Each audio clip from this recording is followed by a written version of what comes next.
pitting tragedies against each other can turn into an ugly game very quickly. Each unnecessary death has its own weight and its own grief attached. There's no need to compare scale or scope, but it's impossible to ignore the way our president handles them, especially the difference in Trump's response to the mass shooting in Las Vegas versus the storms that have ravaged Puerto Rico. It took him 2 weeks to organize a trip to Puerto Rico when his people were dying, but a trip to Las Vegas was organized almost instantaneously. That's not the only difference, of course. Trump's attitude towards Puerto Rico has been nothing but shameful.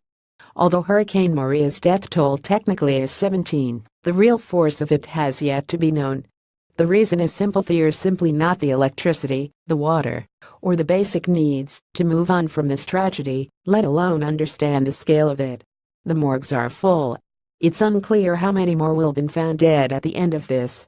What is clear is that half of the people on the island don't have clean water, the vast majority of the hospitals are without power, and these people, these American citizens, need help. President Trump's response was to not visit. It wasn't even to send a message of hope, support, and encouragement. It was to attack the mayor of San Juan, Carmen Yulín Cruz. The mayor of San Juan, who was very complimentary only a few days ago, has now been told by the Democrats that you must be nasty to Trump.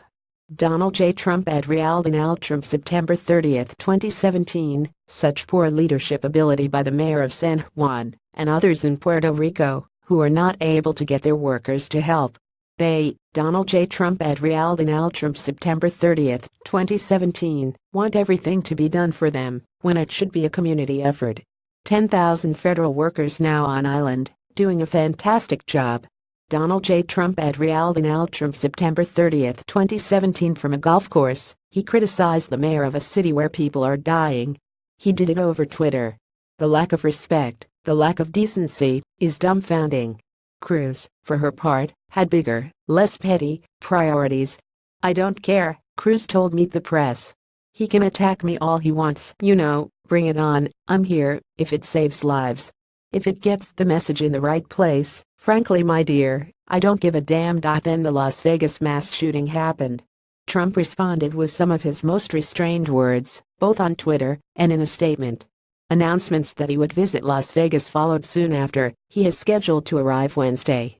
The crowd in Vegas are offered Mr. Trump's prayers. The thirsty Puerto Ricans had a golf tournament dedicated to them by a president who chose to spend the weekend at one of his luxury resorts rather than help them, The Guardian wrote.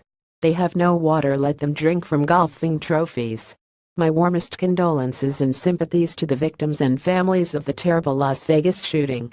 God bless you, Donald J. Trump at Donald Trump October 2, 2017. Does his lack of empathy when it comes to the victims in Puerto Rico make the victims of Las Vegas shooting undeserving of the president's attention? Of course not.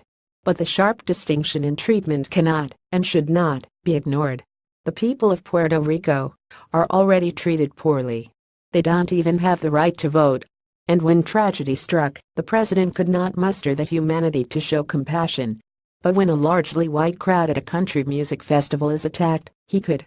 He gave those deaths the respect that he didn't give the people of Puerto Rico. It may still have been be slightly disjointed, and in this case, overly religious, but it was the closest thing to presidential we've seen from President Trump.